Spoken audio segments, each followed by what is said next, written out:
one of the things I'm going to be trying to do this year is get this dwarf banana, it's a dwarf Cavendish, to grow. It has these little pups at the bottom, and you can take them off and start to grow them. So I'm going to be taking them off, hopefully getting some root with it, and these will be the things that I grow outside.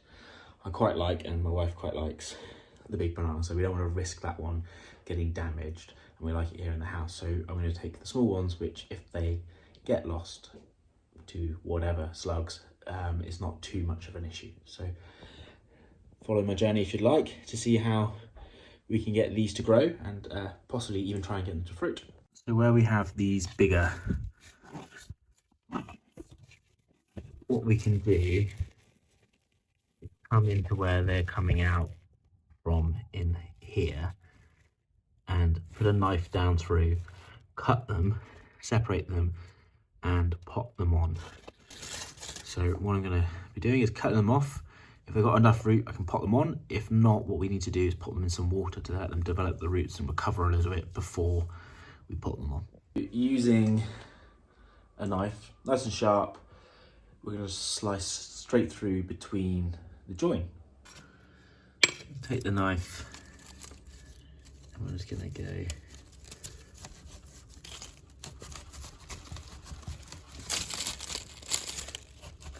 cut through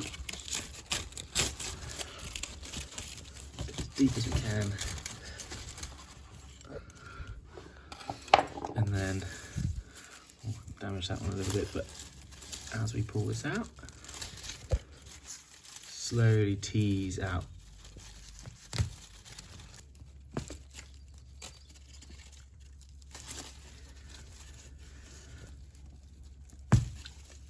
Slowly tease out the root. So unfortunately we've lost quite a few roots there.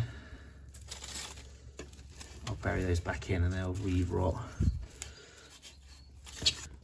So that is the butt plant, and that will be ready to pot up with that size of roots. So I've used a mixture of perlite, good quality compost. Anyone looking for it, Silver Grow, I found has been really good. It's the first time I've used it, but the quality, the fineness, no big lumps of wood. I've been really impressed.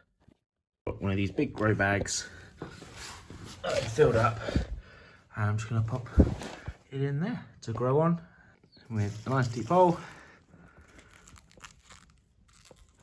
I'm just going to pop it in, make sure the roots are nice and deep, backfill, and then we're going to nicely water it in, make sure it's all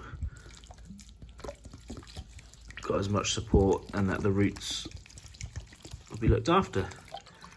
So a good water, we'll leave that somewhere nice and warm and protected for a few weeks to grow on it before I take it outside to see if it will grow. This is an example of one of the pups that I cut off that didn't have enough roots. So we're just going to pop it in some water, keep it warm, and those roots will develop. And as there are more, you can pot it on. The roots develop really quickly. This is 4 days later.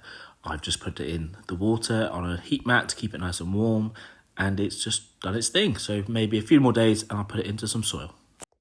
Also important, where it has been dirt, I tend to make sure that's nice and watered as well, just to make sure that the damage is best looked after and make sure it bounces back as easy as possible.